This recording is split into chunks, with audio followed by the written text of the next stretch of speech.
안녕하세요. 양연모 성형외과의 양연모 원장입니다. 하안검에서 수술을 딴 데서 받으셨거나 했는데 뭔가 불만사항이 있을 때 재수술이 필요한 경우가 있는데, 오늘은 하안검 재수술에 관해서 말씀드리는 시간을 갖도록 하겠습니다. 하안검 재수술이 필요한 경우는 누가 봐도 객관적으로 눈이 이렇게 꽉 뒤집어져 있다거나, 혹은 주름이 아무래도 너무 많이 남아 있다거나, 그리고 하안검 수술을 했음에도 불구하고 눈 밑 고랑이 제법 또 많이 남아 있는 경우, 이런 것들이 하안검 재수술이 필요한 경우가 되겠습니다.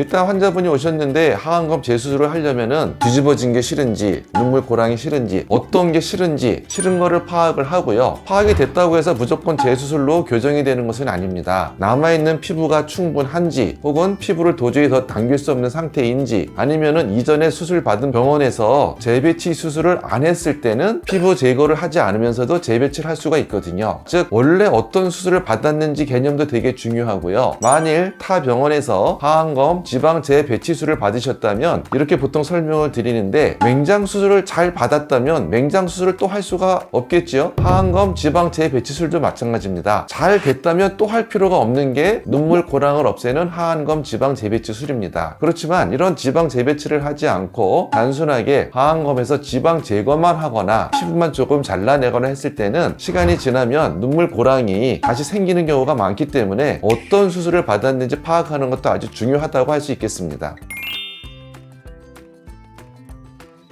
원래는 안 쓰는데 나만 쓰는 재수술 방법이 있다, 이런 건 사실 잘 없다고 봅니다. 다만 말씀드린 것처럼 피부에 여유가 있다면은 피부를 조금 더 잘라내는 것을 고려할 수도 있겠고요. 눈물 고랑이 많다면은 지방 재배치를 좀 더 고려해 볼 수도 있겠고, 만일 주름이 혹시 심하다면은 피부를 조금이라도 더 잘라내는 방법, 그걸로도 모자란다면은 안용 근육을 골 쪽으로 꼬매주는 외환각 고정술 같은 것도 좀 더 고려해 볼 수가 있겠습니다.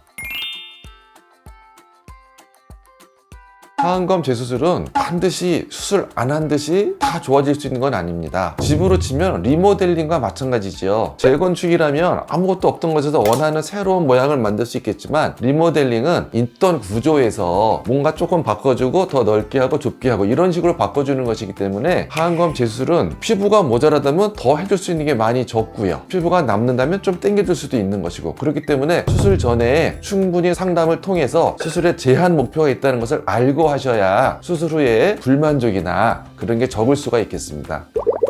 네, 오늘은 하안검 재수술에 필요한 상태, 즉 피부가 늘어졌다든지 눈물 고랑이 심하다든지 그런 경우에 대해서 각각 또 어떤 수술이 필요한지에 대해서 설명하는 시간을 드렸습니다. 재수술은 특히나 완전히 좋아지는 건 아니니까요. 성형외과 전문의를 찾으셔서 경험이 많은 분과 충분히 상담을 하셔서 한계가 있다는 것도 인지하시고 해주시면은 수술 후에 만족도가 훨씬 좋게 될 수 있을 것 같습니다. 오늘 내용이 좋으셨으면 좋아요, 구독, 알람 설정 부탁드리겠습니다. 감사합니다.